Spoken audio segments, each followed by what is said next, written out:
بابەتی موچەی پێشمەرگە و هێزەکانی ئاسایشی ناوخۆ ئەوە خەمی هەمومانە، چونکە ئەمانە لە هەموو ڕۆژێ سەخت و ناخۆش ئەمانە بوونە کە بەرگریان لە هەرێمی کوردستان کردو و ئێمە لە سای سەری ماندووبوون و خەباتی ئەوان و خوێنی شەهیدان ئەوە لێرە ڕاوەستاوین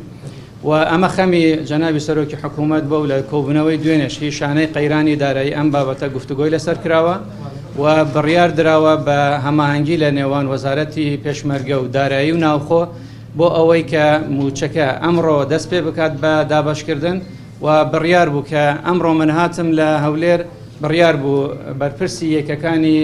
ژمێریاری یەکەی هەفتا و هەشتا و لیوەکانی هاوبەش هەمویان سەردانی وەزارەتی دارایی بکەن بۆ ئەوەی موچەکانیان وەربگرن و بەو ئالیەتەی کە لەسەری ڕێککەوتونە دابەشی بکەن و ئێمەش لە